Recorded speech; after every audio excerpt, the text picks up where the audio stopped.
সকলকে শুভেচ্ছা। আজ রান্না করব গরুর মাংস। গরুর মাংস রান্না করার জন্য আমি কাঁচামরিচ, পেঁয়াজ, রসুন এগুলো লাল করে ভেজে নিলাম। এবার দিয়ে দিলাম পরিমাণ মতো পানি। মশলার যাবতীয় উপকরণ এবং পরিমাণ আমি ডেসক্রিপশনে দিয়ে দেব। মশলাটাকে এবার আমি কষিয়ে নিচ্ছি,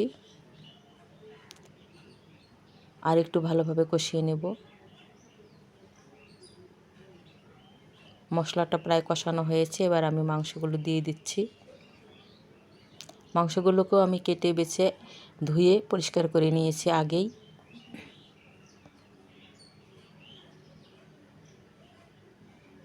মাংসগুলো প্রায় দেওয়া শেষ।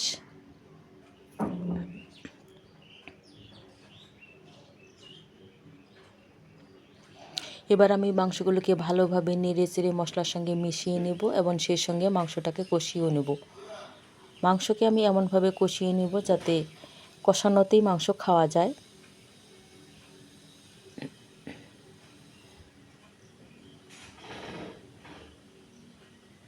বারবার নেড়ে দিতে হবে, তা নাহলে লেগে বা পুড়ে যেতে পারে।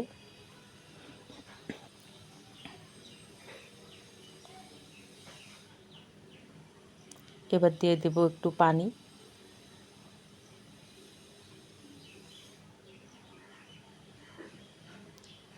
পরিমাণ মতো পানি দিয়ে দিয়েছি, একটু নেড়ে চেড়ে দিচ্ছি।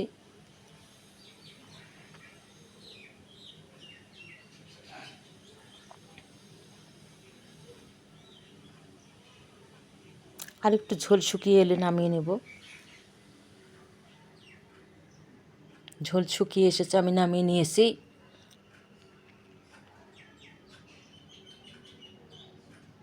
এবার রান্না করব পোলাও। পোলাও রান্না করার জন্য আমি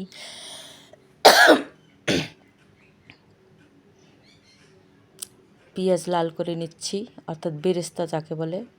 তার সঙ্গে দিয়ে দিলাম কয়েকটি তেজপাতা, দারচিনি, সাদা এলাচ, লং, এগুলো দিয়ে একটু ভেজে নিচ্ছি। আমি একটু পোলাও অন্যভাবেই রান্না করি।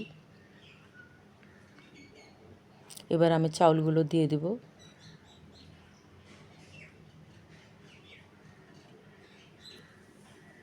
একটু চাউলটাকে নেড়ে চেড়ে একটু ভেজে নেব।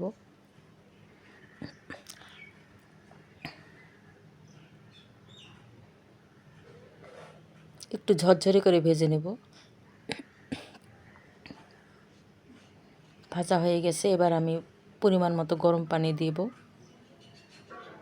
পোলাওটা হয়ে গেছে, একটু নেড়ে চেড়ে উল্টিয়ে দেব। পোলাও রান্না করতে আমি কখনো পানি মেপে দিই না, এমনি ঢেলে দিয়ে দেই।